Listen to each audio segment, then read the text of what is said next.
Okay, welcome to our first show that we're actually going to upload.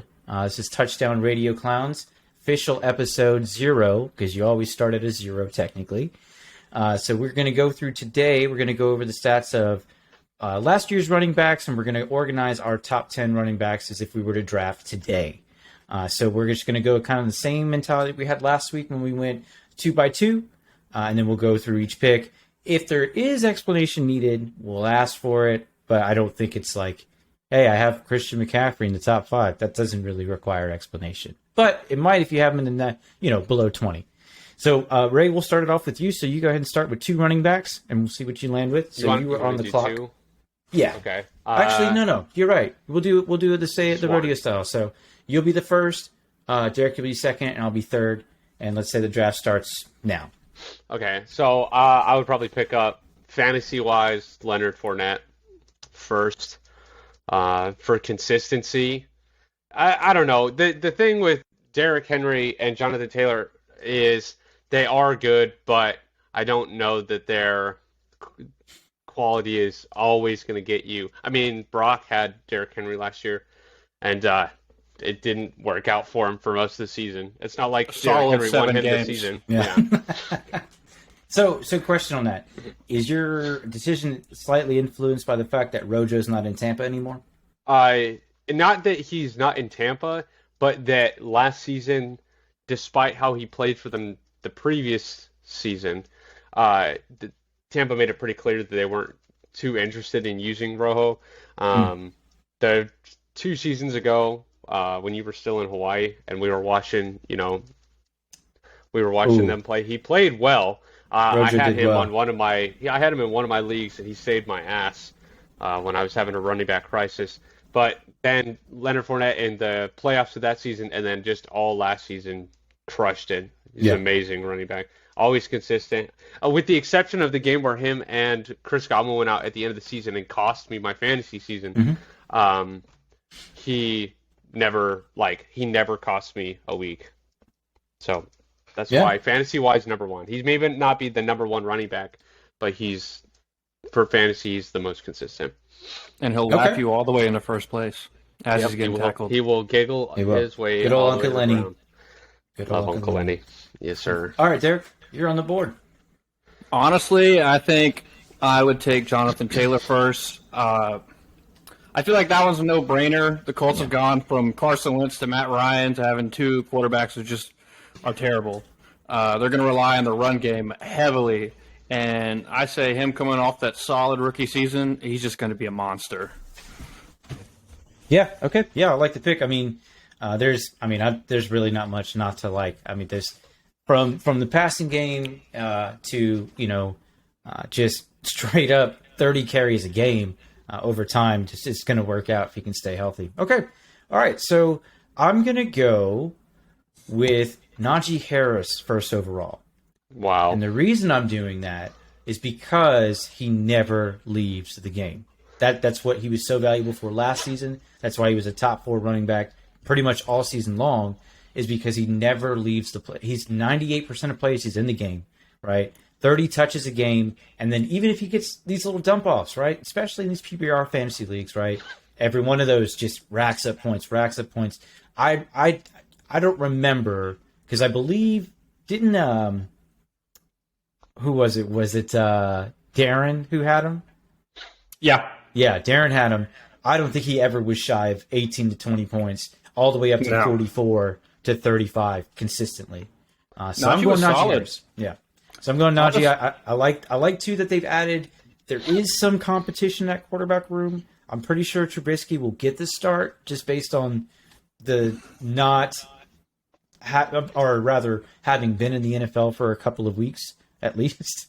If they start Mitch Trubisky, they might as well throw their whole season away. I think it won't. We'll see.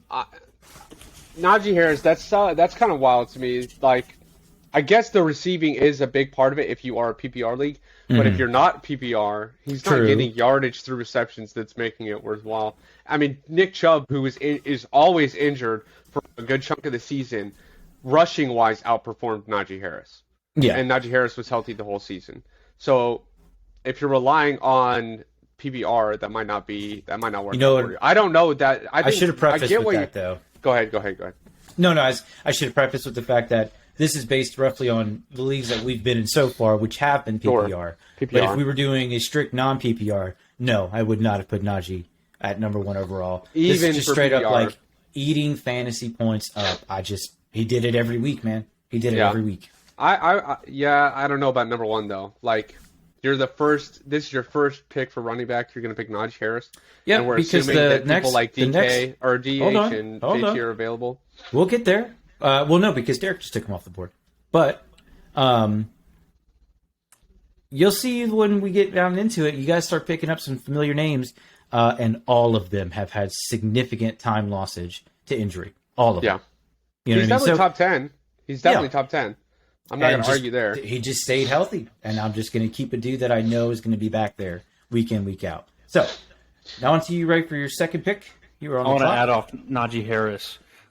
Honestly, with the lack of foundation in the Pittsburgh quarterback room, he may be on the ground more instead of getting those short little dump passes, and he's going to start taking more hits. And he could end up hurt, or his run game may suffer from the lack of foundation at quarterback. What I'll counter with is when you had Pickett at Pitt, because I watched him pretty much every Saturday. That's the exact offense he ran. Tons of dump offs. Tons of awareness for where his running back was. Taking like a C+ college level running back that he had in Abanikanda last year at Pitt, right? Just consistently getting the ball out to a dude quick enough to where he can make an impact. Now, is that to say he'll do it the same in Pittsburgh? Probably not. Everyone's faster, everyone's bigger, everyone's stronger, right? So I'm not disagreeing. I will say, and this is getting a little bit off topic, a little bit off tangent, but in my opinion, Trubisky is an upgrade from Roethlisberger based on the fact that he couldn't drive the ball accurately anymore. Okay, he couldn't do it. What is your basis for saying that Trubisky will? Because the pass is 2 yards. He honestly wasn't bad in Chicago. He played for Chicago. No, he's terrible. Yeah. He's dog shit. But if you look at David Montgomery's fantasy value when you had Trubisky, that was sky high too. Mm-hmm. But it was it's totally different running offense. You weren't going to rely on someone as dog shit as Trubisky.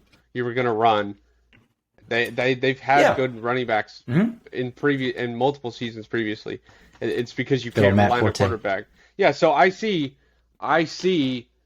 Naji Harris being more valuable there, not because it's kind of like a mix where it's like, yeah, he's going to be utilized more, but like what Brock was saying, he's not a better, neither of those dudes are better passers than Ben. And the passing game is going to suffer. That load's going to shift to the running game. Najee's going to be getting less looks for receptions, and he's going to be getting hit more as they run more. So I think his value is actually going to go down with that reliance, just because when you lose, if you're in a PPR league and you lose receptions, that automatically tanks your value, unless your rushing value exponentially increases, because running backs kind of get shit on for points for yardage. Like they're really only, getting you those, unless they're making big plays and getting touchdowns, they're not. They're in the actual game, they're killing it for you. They're doing their job amazing. But fantasy-wise, a good running back isn't always a good fantasy running back.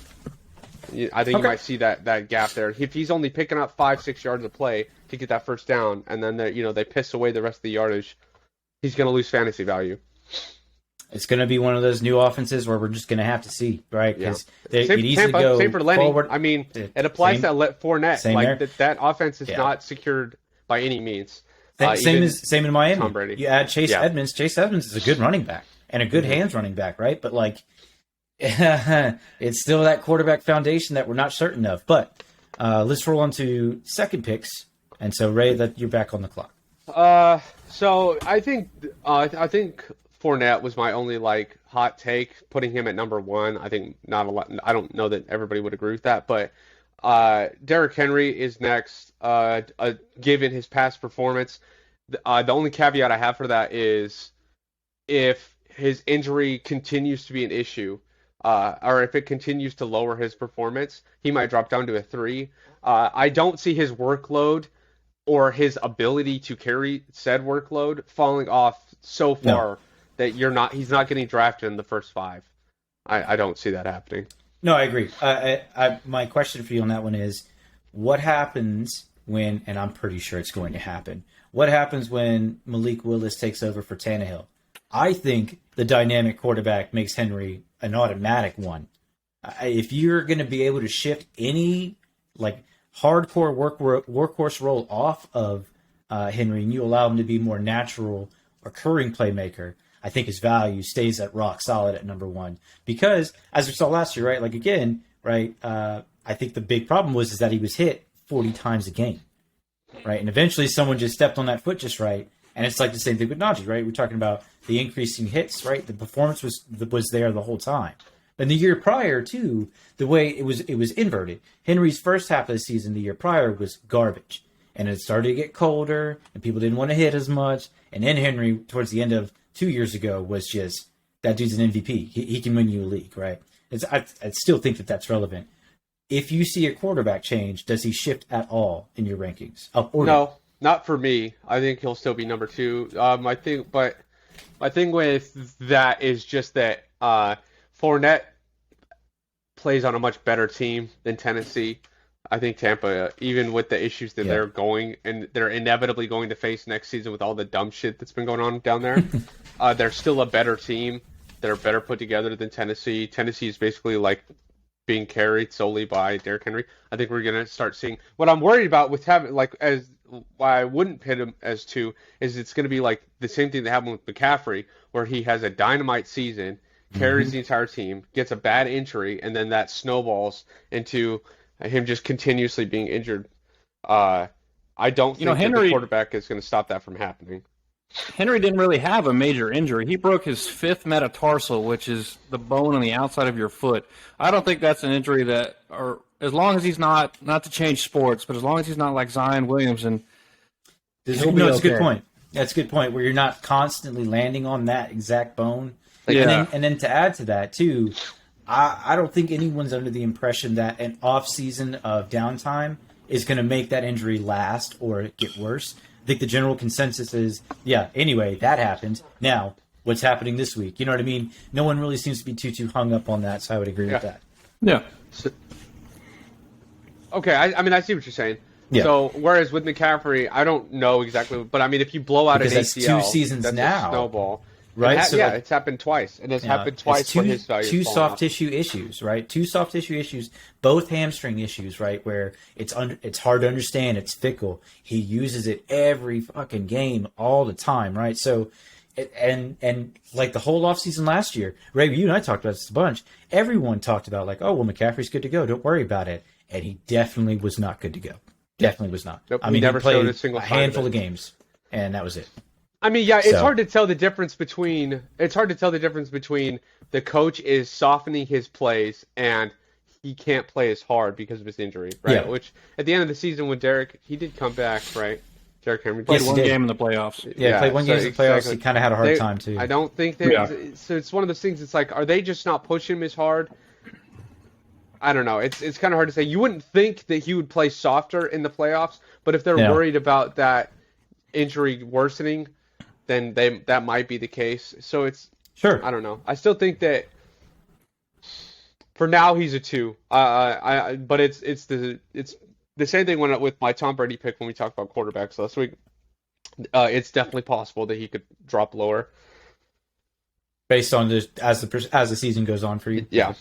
I'm going to get you to talk about one of these rookie quarterbacks, Ray. It's going to happen. At some point, we'll talk about one of them. I don't like not many of them. No, there's not. No, none of them are currently going to be projected to start, so it may be a really interesting season. All right, Derek, you're number 2. You're on the clock. All right. My number 2 is kind of a toss-up. I will say my honorable mention for the second one I wanted to pick was Cam Akers. I like that pick. Yeah. I like that pick. Yeah. I think he's solid coming off that injury. You know, of course, you know, the whole Rams depth chart is hyped to win that Super Bowl. To come back, he's, you know, going to be RB1. I forgot who they let go or who got traded, but now they got Darrell Henderson playing second. Yeah, and Cam Akers. Yeah, I think Cam Akers is getting a lot of looks. But my real second pick would be Joe Mixon. Yeah, I like it. It's a big that's man. crazy. He's been in the league a little bit. Honestly, last year I feel like he really came into his own, and he was just to have him to complement Joe Burrow and then Jamar Chase, just a well-rounded team, and I think they distribute the ball very well between Mixon and the receivers. To me, that's the strongest receiver core in the NFL, hands down, and it's not even close. Yeah. Between Higgins, Boyd, and Chase, it's not even remotely close. It's Bengals and then 1,000 yards of difference between the next team down. No, but I do. I get why you would think that, and I agree with you but not quite up to that exact point. And that's a mark against Mixon, because I had Mixon for almost the entire season in our league. Okay. And he was as inconsistent as someone of his caliber can be, because there were games where they just weren't running the ball. They didn't have to run. And they didn't have to throw to him either, because Chase was always open. Or Boyd and Higgins would decide to not be an old man for a game and fucking figure their shit out. So he played well. He's not a bad athlete. It's just they don't need him all the time. So for fantasy, he's definitely not going to be a number 2 for me. He's top 5, but he's not going to be a number 2. There's no way. He's not consistent enough. He's not even with consistent the enough. inconsistency, that man was still And he putting never up over 30 points max, high 30s. When you're talking He about put people up he put up like 50 in Derek's playoff game. I'm just saying. the one. Okay, so one time he broke 30. He threw a touchdown. Yeah. He scored like 4 touchdowns. that But game. wait, Oh my God. Fournette can consistently get above 30. 30 is high for Mixon. Yeah. Derrick Henry and JT both are always going to be above. I just don't think that he's that high scoring as a number 2. I don't think he's I have lost games because of Joe Mixon. So I don't think 2 is correct. Fantasy I don't know. Pros and the I'm sorry, Derek. Fantasy Pros and the general consensus has Mixon at RB6 on the year right now. So that's kind of where he found him. They put Derrick Henry at number 2. So just to let you know, like the general overall consensus, he's number 2 and he's number 6 on the year projected. Sorry, I agree with 6. I think 6 makes more sense. I don't like that he's behind McCaffrey, because I don't trust McCaffrey. I don't at think all. that's. I think that's silly. So he would be 5 for sure. Yeah, because he would that's be what I 5. have. I just don't think Mixon is agile enough to really break tackles. He's a big guy. Nope. He's kind of like Henry, and uses his body to his advantage. But Mixon definitely has better hands than Henry. That's not even up for debate. Yes. Mixon has great hands. Henry's got small hands. Yeah, he does not catch passes, man. That's not his job. I'm but gonna run forward, coach. He's big and he's faster and he is stronger than Mixon though. That's the thing. I did watch. Mixon he's not as good as breaking away as someone of his size might be. You might expect. So that he is better at receiving. So he's kind of weird in that way, that you're like, this dude is kind of big. You'd think that he'd be able to break lines better, but he's actually not that good at it. But I will add, too, the Bengals made 2 massive O-line grabs.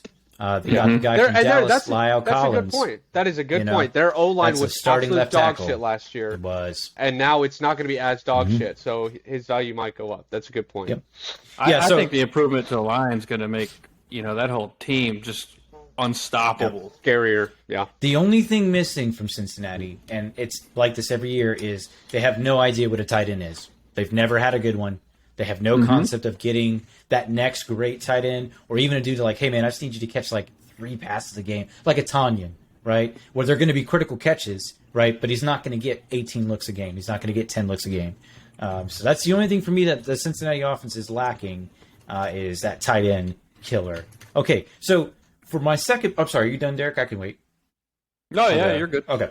So for my second pick, again, I draft differently. I draft, assuming it's PPR, right? So my number 2 actually goes to Deandre Swift. It's because, again, touches the ball so frequently that you just can't ignore the production. All right. DeAndre Swift, another one I think Darren had as well, consistently 20 points, 18 points, 15 points, and he'll push you into 30. He'll have several 2-touchdown games on the season. And if one of those is a receiving one, then that's a great fucking week. You know what I mean? That's why, again, I think Ray has a bunch of rules. One is We don't draft Patriots players, and I agree with that wholeheartedly. We don't draft Jaguars. Agree with that wholeheartedly. And then another big one is Lions. So, well, you got Swift, who carried the team last year. He did. That's a solid pick. I had him at number 6 for my top 10. Yeah, he actually slides to number 10 for most draft boards. So once again, he's too inconsistent, and he plays for a shit team. Okay. Not a shit team. Okay. I do like Detroit. They have some organizational issues because, like we've talked about several times in real life and on the practice episodes, they have lost because of field goals. So I don't even want to put it on that team that much. But he's too inconsistent to be a number 2.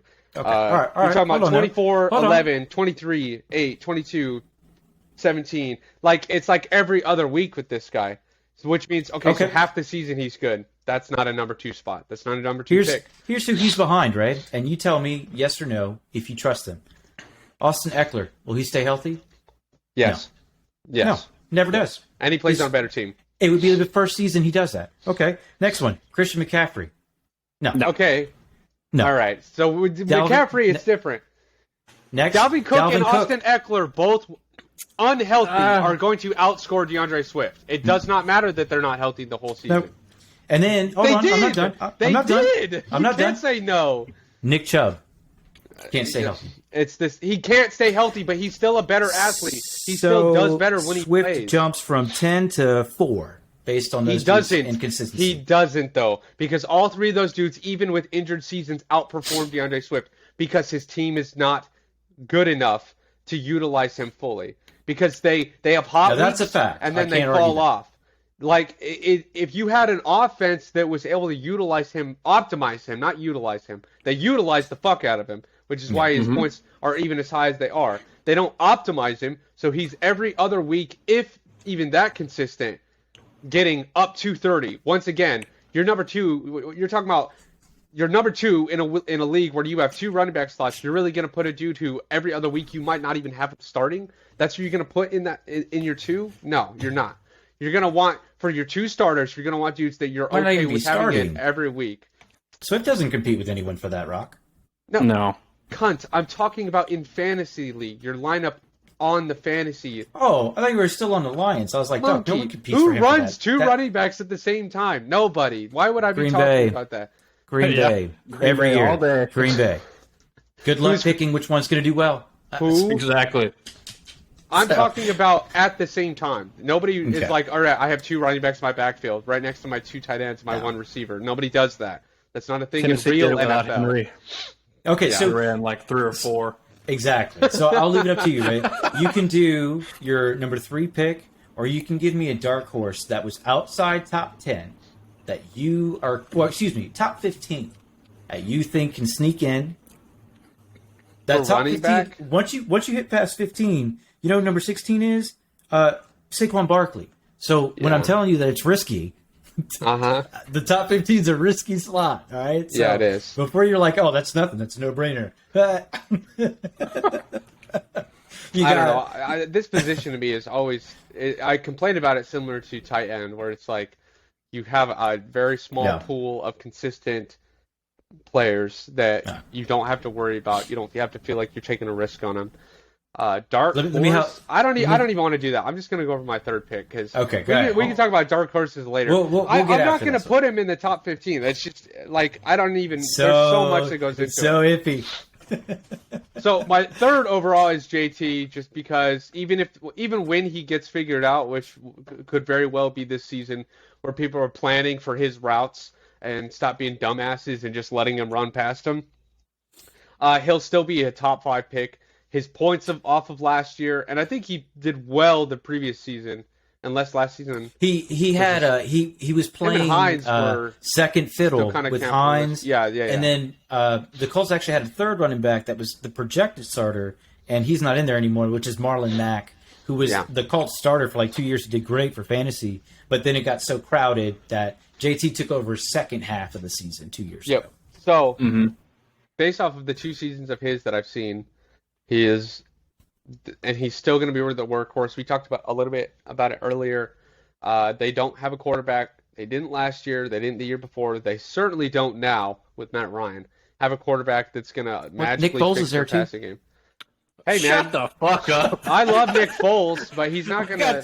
I would love that. I would love for Nick Foles to come in and just get them into the playoffs and just completely drop JT's fucking fantasy value off the roof, off a cliff, into a burning pool of fire. Because They don't have the receivers to do it. fucking They got two JT. fucking retards throwing the ball downfield. Yeah. So JT's Derek, going to carry that team. Yeah, you he might is. know the They have third no string, receivers. Derek. Here's a test to your college net level. Do you remember the starting quarterback for Texas? That was like so average. So average. He's their third string. No? No. Elart, Elhart, something like that, and the combination of three? No clue. Precisely. So Yeah, so that's my point. They got two Yeah. veterans at quarterback. well, there are They that. do, be okay. but There are that. they don't have receivers. They don't have receivers, but I also still think that JT acts like JT and JT fans love to act like it's impossible to figure him out. He's not. You can't handle him. He's not that big. He's not unhandleable. He's slippery. All right. He's slippery. He's not Derek- that slippery. People don't put in Derek- the effort. I'm gonna give you a peek behind the curtains here. Ray said this shit all last year about Derrick Henry until he broke his fucking foot, and no one figured him out. Just step on his feet, take him out of the game. The biggest one was actually Ray was at the house, and it was Buffalo and Tennessee, and Derrick Henry went for like 250 yards. I don't remember what it was, but it was like just missing by 3 yards. People are afraid of him. Pisses me off. They did a pretty good job rough. of holding Derrick Henry back. They First almost two won that game. quarters. First No, two what quarters. happens? That's a whole other thing. That is a defensive issue Yeah, where they it lose is. motivation because they start getting hammered and they're like, I'm just not going to sacrifice. Fucking Micah Hyde sacrificed his spine and knees. He got boloed. He proved me right, though. You can stop my Derrick gosh, Henry. he did. You just have to be willing to At eat a a fucking price. truck. At a price. It's at a price.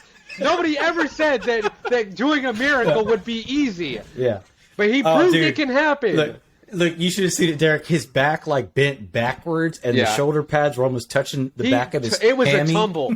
It was beautiful. It honestly was a beautiful tackle because Derrick Henry was full speed. He had Yeah, he broken was. past the line already. In the second area, It was yeah. empty field, Micah, end zone, and he Yep. was gone. He was about to just crush us. And Micah was like, I guess I'll die. And I'm then the guy. he just tossed. It was amazing. But it looked painful. Even with I mean, all have you those seen the pads on. pictures of Derrick Henry just like standing next to people at the coin tosses? How gigantic that motherfucker is. Yeah. I JT's wouldn't not that even step big. in front of him at But full JT speed. is not Yeah. that big. If you But throw he's got- yourself in he's front of He's agile. It's he is agile. okay. They're it's professional speedy. athletes. Not that many. Speedy. He's not that much faster than every single player. He They're- doesn't need to be faster if he can break your tackle. No. and he's He's real not- good at that. It's contact angles. That's what they attributed a lot of his success to. You're- Was the if way he's at that an he arm's shifts that reach- angle. Yeah, if he's still at an arm's reach, or if he's at your arm's reach and not within it, he can get away because of how fast he is and like his ability to to tuck and turn. So stop fucking trying to grab him when he's an arm's length away and getting closer. Like literally watching linemen die for him, like they're gonna just sack him that way. No, what the fuck? He's a grown man running away from you. He's moving 1/8 as faster than you.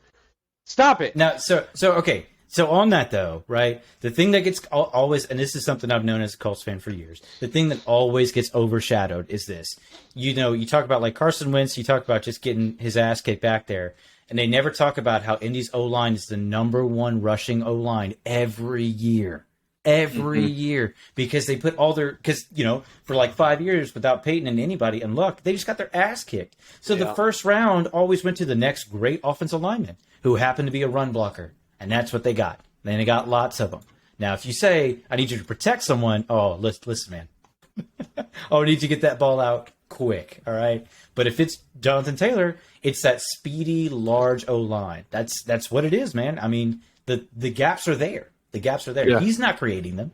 You know what I mean? So, something people forget. I think it was the Buffalo game, and you're watching on the eagle eye view, the overhead, and you're literally just watching him like oh, my camera's over here. He's like cutting up, and then he just goes around people, and I'm like, Yep. obviously every running back thinks to do that, but not every running back is allowed to do that. It's like, how are you back here? You're in this part of the field, and he's down here, and you don't think, oh, I'll cut across here. I'm gonna run right at him. That'll figure it out. He's not gonna move away from me. That couldn't possibly happen. People only run in straight lines in football. Don't get Ray started on James Conner just yet. He'll have a heart attack. So he's number 10 for me. Get the fuck out of here. So we'll get your third. Was JT. So Brock, number 3. What you got there? I want to give my dark horse. Okay, let's hear it. Josh Jacobs. Solely for the fact that he has 9 kids at home, and that man needs to run as hard as he can to provide for the 9 kids. 9 kids. Huh? I didn't think that would be the reason, but it is convincing. I mean, you gotta put food on the table, and what exactly is it you're saying with Josh Jacobs? Like, what is your projection for him? You know, he was pretty average last season, but average, Derek Ray knows all about him. I had him the entire season. He's a flex. He's a flex start. Yeah, at best. That's why he's the dark horse. I mean, the Raiders are beefing up their offense. I think Derek Carr's going to be throwing the ball around more, especially with Devontae Adams. And he may start hitting Josh Jacobs more on some swing routes and stuff like that. Josh Jacobs 2 seasons ago, I think, was like one of the top running backs. They just ran all the time. They're not doing that as much anymore. They just didn't use him last season. And that's why he was a perpetual flex. Yeah. They had Who was the guy behind him? Season. Who was the guy behind Jacobs? Because he had a couple. Was it Booker? I think it was Booker, who keeps showing up every now and then as the backups, and he had some decent games. I don't know. I just know that whenever Josh Jacobs came out, I never thought, hey, I'll go pick up their secondary because it was not even worth having him in, let alone second string. I remember they don't have him anymore. What's that? His current backup is Kenyon Drake. Dog. Oh, that's been a thing. It's been Kenyon Drake. Dog. Yeah. Dog. That dude had a great year, and then everyone's like, oh, yeah, definitely drafted him. And it was, what was the year? I guess I missed it. But I guess the year prior to me it was playing. Last year. It was last year. Kenyon Drake had a lights out year. Not a good year. Chase Edmonds and Kenyon Drake. Oh, okay. Maybe it wasn't last season. So when Chase Edmonds was still in Arizona, so not the 2021 season, the 2020 season, when you were still in Hawaii and we watched the games in your loft, Kenyon Drake and Chase Edmonds ran a stellar compilation backfield. That's what I heard. You're talking about 2020 for both of them each game. It's kind of similar thing now that they had with Chase Edmonds and James Conner, where they would like push. All right, swap it up. Push, swap it up. So it's like you're getting points from rushing and you're getting points from touchdowns, and it's split between them. Gotcha. So he was worth having, especially as a flex. We're just talking about random running backs now, but when he moved to Vegas, I was like, okay, so he's just done playing because that was shortly after Josh Jacobs had that real good season that I was impressed with, and that's why I picked him up last season. And I was never like, let me go get Drake. No, I'm not interested in it. No. They're not a rushing offense, and they're still buffing out offensive issues that they had last season. They made it to the playoffs because they fucking almost barely beat the Chargers in overtime, which not to say that's nothing because we talked about that. That was a great game. Shooter. That was a great game. That was awesome. Okay, that was so stupid. That game sucked. All they had to do was tie, and they would have both made the playoffs. That's right. Okay, so I'm gonna give you dark horse after I give. So I'm gonna do my third pick, right? The dude that I would start week in, week out, and then I'll do on my next one. I'll grab my dark horse. So the next one I'm gonna put again. I love pass catchers. So I'm gonna go with Kamara. As your 3. I'm gonna go with Kamara. Okay. As 3. Yep. I feel like you're just a fangirl. I think so too because his season last year, I think shows you that it was not good. Without Drew Brees, their offense is in shambles. Without Drew Brees and without Jameis Winston, because when Winston was in, Kamara produced. Well, there you go. He had several good games, but Winston's back and healthy and a healthier O line. I'll take the shots. My bigger reason why is because when they go first round for a receiver, and I'm not huge on rookies being like, that's the next guy. I'm kind of like Ray on that one, where I'd love to see it, but you're not going to see Jamar Chases every year. It's just not going to happen, right? No. Although you might, if that's another thing, right? Chase's success has a lot of factors feeding into it. It does, that you're not, especially with you targets. Will not see every year. Targets, right? So Mike Thomas comes back. You get your first round receiver. They sign another receiver out of LA. You get a tight end. I think, is it Jonnu Smith? No, it's not Jonnu Smith. They grabbed another tight end. They drafted another tight end. But the real reason is now that you have Mike Thomas and the rookie on the right. Hopefully my aspirations for him is that he plays like Waddle, a distraction, right? Sure. And a dude who gets looks just to move it away from Mike Thomas being able to go downfield, or even, he's a contested catch kind of receiver, right? So he may bail out Winston. Winston didn't even throw. Winston, I think, had him for one game, and it was like 2 looks, and the Saints got their asses kicked on that one, right? But I'm hoping if that situation stays healthy, I like the pieces to it. I like that Kamara can get back to what he does best, and that really is catching passes. Like, running's fine, but it's the scat routes and the Texas routes and all those routes that just, like, get him in open space. Good luck, man. I don't think you're going to catch him. So that's why I picked 3. Okay, that's fair. So, again, you can go with your 4, Ray, or you can go with your dark horse outside of the top 15. Who did I put for my 4? Oh, because we talked about him earlier, Eckler. Eckler's my number 4. And I do want to talk about that because I had Eckler in my brother's league, which running backs, I'm getting some feedback. I don't know if that's on my mic. Check. Okay. I don't think it's mine. It went away. It's gone now. I don't know what. It might have been mine, but so my brother's league. I've talked about this. He has royally fucked up rushing yards in that league. So that's not a good. That's not why I'm going off this, because his running backs are the best position in his league. Wait. Before you go into that, what was that one week Derrick Henry had how many points in your brother's league? 120 fucking points. I'm not kidding you, Derrick. He showed me this score, and I was like, "What kind of fantasy football are y'all playing, man? Is it a point a yard?" In that league, I have lost games where the other guy didn't start 2 people because just of how good their running back was. Yep. What the hell? So that is not the league I'm basing this pick off of. Don't touch the running back stats. It's way too hard to mess. Don't touch them. Just leave it as it is. It creates an imbalance. The guys that made these apps kind of have a pretty good fucking idea of the best way to balance it. Small tweaks make sense, but the fucking that. Okay, so I'm not going off that. Don't touch running backs. But in our league, which we use we use default Default settings. PPR. He was still amazing. He played. Dylan had him. He's the most consistent player for Dylan. I think Eckler plays on an amazing offense. It's a similar thing to Joe Mixon, where, because of all the offensive options, because the way the quarterback plays, and he's a receiving running back, he gets used. It'd be different if he was just a rusher. If he didn't have hands, he would dramatically fall off. Yeah. But when he runs all the he's got great hands. He'll run it up to the 20 for you, and then he'll go into the end zone to get the touchdown. So you're like, he's just racking up points every drive.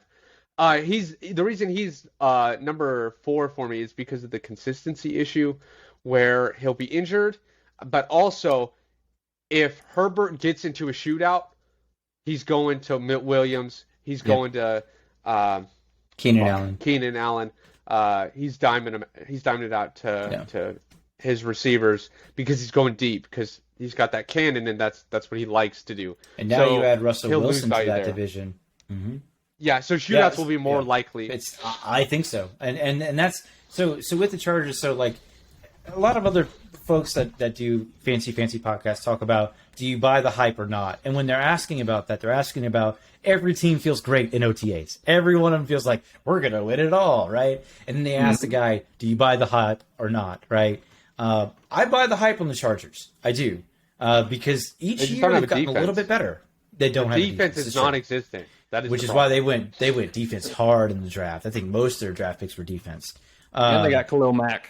Yeah, that's true. Oh, damn! I forgot to talk about him in our trade things, but it was an acquisition, wasn't really a trade. But Khalil Mack goes over there with Bosa. If Bosa can stay healthy, either Bosa, when they're healthy, I don't know how you block them, man.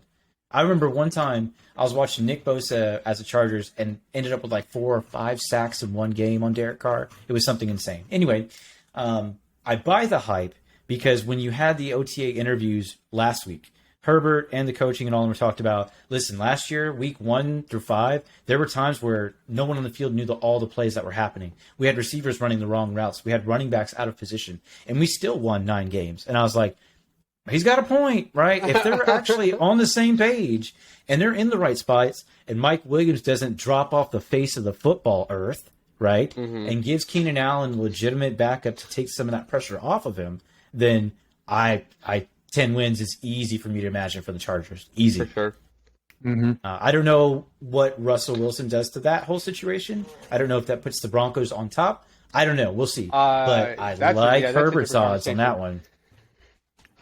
Yeah. I'm sure right, they're Jeff, shooting for a Peyton Manning year. That's right. Of course. You know, honestly, for pick number 4, this is one I'd probably have to go with Cam Akers, but I feel like if I had to go with a close second, it would probably be Chase Edmonds. Oh. Out in Miami, yeah. Yeah, Miami. Their depth chart's pretty strong. I mean, they got Sony Michel and Myles Gaskin, which was kind of average last season. Oh, man. I want Gaskin to be so good. I want it so badly, and he just can't do it. Also, so last year, badly. COVID was a big issue. Was. Yeah. Here's the thing with Chase Edmonds. If Tua starts the season and he can't get the ball downfield like he's expected to Tyreek and Waddle and Gesicki, they're going to start running the ball more or dumping it off to Chase Edmonds. That's going to happen regardless, in my opinion. I agree with that wholeheartedly. Yeah. I think that their backfield is overstuffed. I don't agree with that pick because I think their backfield is crowded still. I think it was crowded last year. Yeah, but and you could not consistently start any of them. You couldn't. All of them. Wait. Except for that one time, Ray. That one week. Yeah. You put old Duke boy in there. Yeah. And he crushed it. Yeah. That one 30. week. Yeah. And then they pulled him. He didn't play. He played one more game. I think he did good, but because it's a compilation backfield, and they were just like playing Russian roulette with them over there. I think fantasy wise, starting them is not safe to me. It's like I starting a Jet. think the coaching situation affected that room a lot. I think coaching and the distraction and the issues that they were facing, I think really changed who was going to be out there on the field. I think if you're going to say, like, if they went to a solid Chase Gaskin combo, right, which I would think is fourth, or not Chase, Gaskin is 4th string right now. Yeah, which is crazy to me because I would never start Sony Michel over Gaskin. But what happens is it's dicier when you talk about he has a lot of drops. And that's something that you just can't really overcome in an offense that is going to be dominated by a throwing team, right? With Waddle, with Chase, with all these guys. But I'd love to see it happen. But I think that over the course of the year, we're like, yeah, hey, our team's not doing good enough. Let's bring in Duke Johnson, which it worked out, don't get me wrong. But that's a coaching and admin thing that affected that whole room as opposed to just sticking out like, all right, this guy catches good. You go out on a pass. This guy runs good. You go out on a run. And it just wasn't even that predictable. It was just straight up like, sure, who's that? Sure, why not? You know what I mean? So I think coaching had a lot more to do with that than people give it credit for. Yeah, I mean, well, I started Gaskin for the longest time after Henry got hurt, and I still won games with him. So, yeah. I mean, but I still think Chase Edmonds is going to be a better starter for them. I agree. Yeah, for sure. Okay, so I'm going to do my dark horse, and this actually isn't really that controversial, considering the past 2 seasons for him, he finished in the top 5, and one season he finished in the top two or three. I'm going to go with David Montgomery. I'm going to go with a O-line in Chicago that beefed up in the draft just O-line. That was their focus. I'm not concerned with what Justin Fields is going to do. I'm not. Because they have no receivers. But they don't. They don't have any receivers. But it's going to be... With the receivers or the quarterback? Both. Montgomery. Injury prone. The Bears. So here's the crazy thing about this, and this happens now for the past 2-3 years that I've been in fantasy football. David Montgomery starts the season top 10, does good, gets injured, disappears for 6 weeks, comes back, dominates. Yep. It's so unpredictable, but predictable at the same time. I learned that the hard way. Yeah, exactly. Was it Darren who picked him up because he was a Bears guy? It was Brian. Brian, yeah, because Brian knew what we knew, and we had seen it 2-3 years in a row now. No, So I was Brian, like, we dude, had go to grab talk him. Brian into getting. We did, but it didn't take a lot. It wasn't like we had to do a whole hour conversation. Of him But to go, who did he "Oh, drop? that makes sense." He dropped somebody else. He dropped a lot of dudes where I'm like, what the fuck are you doing? Honestly, I can't even specify. I think it was another running back, and he said I didn't need him. I don't remember who, but I was like, "You're a fucking idiot." He also dropped a receiver too. It was a big one. I think it was Higgins. Yeah, he dropped Higgins because he just wasn't, and that's hard, right? Because I mean, we talked about this a bunch last year. Any one of those receivers can go off for 40 points. You really don't know.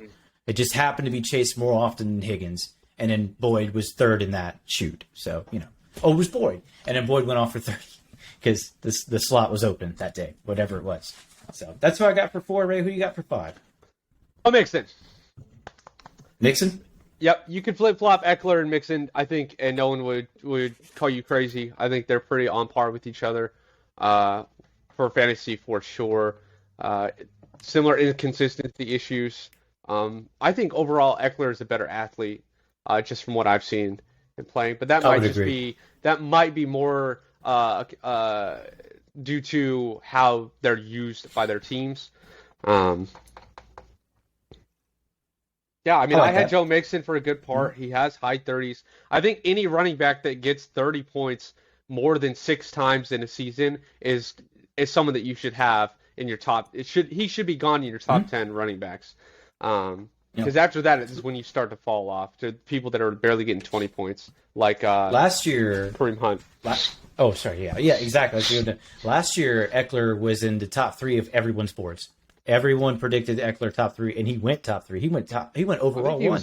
I think he was 2. I think he was 2 overall for us last season. Yeah, he was way up the charts. So I get it, and especially another year of being healthy, another year of more weapons, another year with Herbert understanding the offense and what they're trying to do out there. So no, I like it. Who you got first at 5, Derek? I think I'm gonna go with Dalvin Cook. Why? Okay. Or not why. I know why. I was going to say wild, and I changed words. I'm retarded. Yeah, you are kind of retarded. But if you look at You're it, fuzzy. Last year they ran a split backfield with Cook and I'm fucking blanking Madison. on. Yeah, with 2 T's. And Madison was good too. Liked watching him. I don't know about for fantasy. I did like watching him play. No, if he was the starter, he was an automatic start. That because they ran it so much. So no, but yeah, you're right. It was a split backfield. I don't know if it wasn't split. It Madison's still with them. When Cook was Split injured. yeah, it's not correct. Yeah, Cook was injured. Madison was in, but if Cook was playing, Cook was playing. And I think Cook went down. He came in off of an injury to play. Yeah. So it's not like Madison gets a lot of love. Cook plays even when injured. We didn't talk about that, James. Yeah, you were we did. shitting on those dudes. You were shitting on those dudes for are they gonna be healthy? No. And guess what? They're gonna fucking play anyway. Just like Chris Godwin, the number 1 receiver in the league after Stephon Diggs. And when he's in, because he was out for 6 weeks with a broken finger last year. He missed 2 games, bro. He missed 6. I don't know what you're getting 2 from. 2 games. All right. Okay, so I'm gonna do my 5, and then what I'm gonna do is I'm gonna do the top 5. That'd be 5 for everyone, and then I want you to pick your number 1 trap back that people are gonna pick, and they're not gonna deliver. Yeah. That's good. Okay. I like that a lot. So for my number 5, I want to go safe. I don't know that I can leave McCaffrey out of the top 5, even though injuries are still a thing. You can. Just do it. So and if I do, if I leave McCaffrey, I'm actually gonna go with another one that I think a lot of people are gonna disagree with. And again, PPR league, right? And I'm gonna go Antonio Gibson because again, McKissick hasn't consistently taken that role from him, and Gibson actually can throw. There you go. I'm not gonna go down that road because it's an unwinnable road. No. So that's why I'm going with my number 5. So Ray, give me your number 1 trap back. Well, I would say Antonio Gibson. I have a whole list. We could do a whole episode on trap backs. Antonio Gibson is not a number 5. We'll do a whole list of trap running players. back. McKissick should be starting over him. We all know this. He should have gone to Buffalo. I'm just saying. He should have. He should have gone to Buffalo. Now he's going to go back to not playing. He plays. He's like Madison. He's really good and only plays when the guy that the coach likes isn't in. And stats wise, I think that everyone would agree. McKissick is better when he's in. Now you can talk about injuries, but Gibson's also fucked up.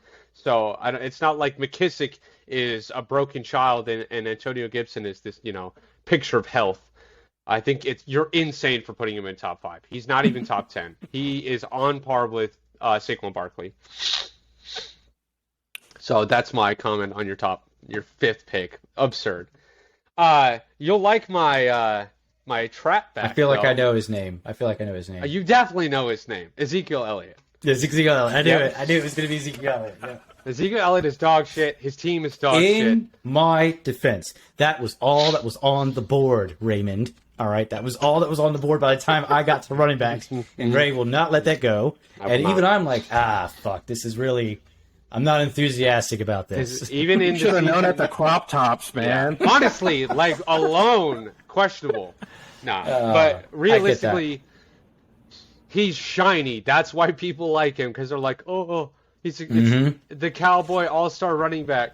Yeah, and he just doesn't perform well. He plays bad football. He's a fucking Cowboy. On paper, should be the best. In reality, plays dog shit football, and you're like, what the fuck are you doing? He's obviously a pro-level athlete. If anyone fucking listens to this fucking show, is like, you're an idiot. He's an amazing quarterback. Or running back. It's you go do his job. Fan. Yeah. Okay, I can't do it. I'm also not his size. If I was his size and my fucking intellect, I might be able to fucking not drop the ball every third play. Oh, that was a big one, too. You'd be the strongest retard in the fucking world. Yes. Yeah, that made sense. I knew it. I knew when I said the word trap back, I knew the name was going to come out of your mouth. I think he's the epitome of a trap back because on paper he should be good. He tricks you with 2 weeks out of the season where you're like, I can't not start him. 30 points. He traps you with a 35. Dak. He traps you just like Dak. Exactly. I said he's a Cowboy, just like every other fucking Cowboy. CeeDee Lamb is another good example. He tricks you into thinking he's a staple by having a 35, 40-point game one time early in the season, and you're like, I can't not start him. He might go for 30 again, and then he doesn't. And then you hold on to him for the whole season until there's nothing left but Antonio Gibson and whatever third string is starting for Baltimore. True. Okay, that was. I knew it a mile away. You're welcome. So we're gonna see what Derek has for his strap back now while I go cry. Yeah, I mean, you could pretty much predict this one. Fucking Saquon Barkley. I saw that one too. Absolutely. Yeah. Not only is he a giant, I mean, he's just completely injury prone. Yeah. That team's going nowhere, and they're doing nothing about it. They're not. They've done him no favors. They have beaten him like a rented mule, and then when he fell over after being beaten, they continued to kick him and spit in his eye. He has not been done any favors by that team. I just want to point out the 1 week that Brian was giving me shit that I was losing by a lot, and I had Saquon in, and then Saquon went for like 28 points, and it was 2 Hail Mary receptions for touchdowns. That's how we got those points. And it was absurd in every which way. Asinine stupidity, and you deserve to be every which way ever starting. And I won that week, so I'm not going to go back on that one. Okay, so for me... I pick fantasy picks based off of random shit that you cannot account for. That's how I play. That's right. You're so smart. That's every team in fantasy, honestly. You never know who's going to make it through a season. You can't guess that. Okay, well, I can tell you Saquon isn't. I could promise you that. I can bet money Saquon will be injured before the 8th game of the season. Okay, then I'm not taking that bet. I'm not taking that bet. I would take it. and Elliott. I'd say Saquon and Elliott will be out before midseason. Earlier. You thought they'd be earlier. Okay. All right. I have 2 tied for my trap backs, and they always go high. One's only been in the league 3 years, and I'll start with the first one, and that's Clyde Edwards-Hilaire. Keeps getting drafted, You're right. And 5 points a game. Absolutely. And then he might get a touchdown. He doesn't know what to do with them. He has talent. They don't play him correctly. Yep. And that's why I went with him first. My other one, and this is debatable. Because there are games where it'll blow you away, and then another game where he just won't. And that's Aaron Jones. Oh, okay. Right? Because Aaron Jones and Yeah. A.J. Dillon flip so much that what happens is, like, Aaron Jones will start the season. I remember 2-3 years ago, Sarn Landeros had him. First 2-3 weeks, 45 points, 40 points, 45 points, 11, 7, 13, 20. That is 6, such a 11. red flag. That like dropping from 45 to 11, and then following up with a 7. You're like, this player could not be less consistent. But what I will say is the reason he was on the bubble for me is because Devontae Adams isn't there, and because I think every Packer is about to get more shares of catches. And I don't think anyone would debate with you that Aaron Jones is definitely the far better catcher than A.J. Dillon. A.J. Dillon's working on it, but he's a young player, and it's not what he's made for. He's a better runner. Yeah, he's way better runner. That is a beefy dude. I don't know if you guys know much about A.J. Dillon. That is a heavy guy. I'm running curious, very fast. I am very curious to see if Green Bay doesn't suffer the same issue that Pittsburgh did, where you remove some crucial parts to it, and then they start to crumble under the pressure because it was all held up by Juju crucial. Well, no, of course not. Of course not. That's silly. Don't be silly. Oh man, he's in Kansas. Yeah, he went to Kansas. Yep. Okay. Him and Jackson Mahomes are collaborating. Oh, nice. As if I didn't have enough reasons to hate Kansas City. Yeah. Garbage. Yeah. As if you were already a huge fan. Okay, so I got my trap backs. I got our top 5 running backs. The last thing I wanted to ask you guys about is the improvement section for your. So let's say your top 5, right? Why do you think they're going to stay? Other than like Derrick Henry being a giant human being, right? Are there people in better situations this year coming up than they were last year? And so I'll break it down what my question's asking. James Robinson, right? Last year, way worse of a situation than he was 2 years ago. 2 years ago when they had, I'm not saying Minshew and Lawrence, I'm not talking about the quarterback play. I'm talking about consistent running back play with consistent, decent blocking. And then last year too, absolutely not. I would never play James Robinson. I would never, right? So your guys going forward this year that you like, that you think are in a better situation, is there anyone of note that you're like, you know what, if I had to take a shot on someone, that's the guy I'm going with? No. The top 5 I have were people their teams haven't changed that much, or they're still solo, like they're still going to be by themselves. So I would say no. None of mine, their teams particularly improved other than Joe Mixon. Sure. You might see, because of the O-line improving, you might see him, you might see him performing better. Getting hit behind the line less, which should. If any improvement to the line happens, he's going to get hit in the backfield less. Do you have any concerns about Uzomah not being there? Does that have anything to do with anything? Because he had some games where he had like 2-3 touchdowns in a game. It was weird and unpredictable, but I don't think so. I don't think that's particularly concerning. That was the secondary, right? That was the backup. No, that's the tight end in Cincy that would show up every other week. Who was the fucking backup? I'm drawing a blank on the backup. Hurst? No, the backup. Giovanni Bernard? No, the backup for Mixon. Who was it? Started with the P. Ryan. P. Ryan. Samaje P. Ryan. So I thought you were asking me if I was concerned about the backup. The answer is no. If anyone suggests that Joe Mixon's fighting for the first, they're definitely haven't played fantasy football before. Uzomah was like, but we talked. You said it yourself earlier. It's not like Cincy's tight end game is on point. No. I don't think it's a concern. But if it was, I'm sure they laterally shifted. They don't have someone that is dedicated to the blocking like Dawson Knox. It's not there. No. You got anyone, Derek, that you wanted the last mentions?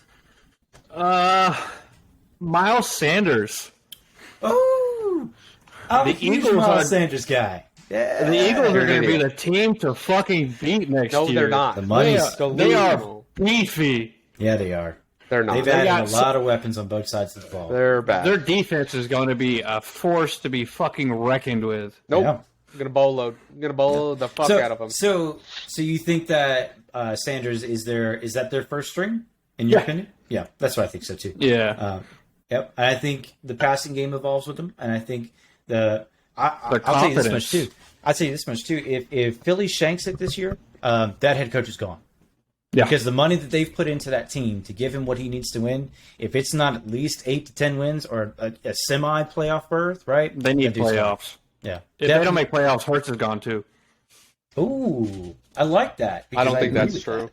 I don't agree with that, but I don't agree. I guess. I mean, I say no because common sense would dictate that wouldn't happen, but I've also seen teams do exactly that, even though it wasn't the quarterback. The quarterback wasn't the issue. So I guess you're right. Like, the Eagles do dumb shit all the time. So why would they stop there? I wouldn't say they'd fire him. I say they'd probably draft another quarterback. Mm-hmm. Yeah. Yeah, I like that. And then they can go get my boy Zach Wilson out of New York and save the day. I'm kidding. Yeah. That is a joke. That is a sarcastic joke. All right. Sure. All right, boys. Well, unless you got any more honorable mentions, we're going to close out here so I can get to work on this and see how it goes. Sounds good.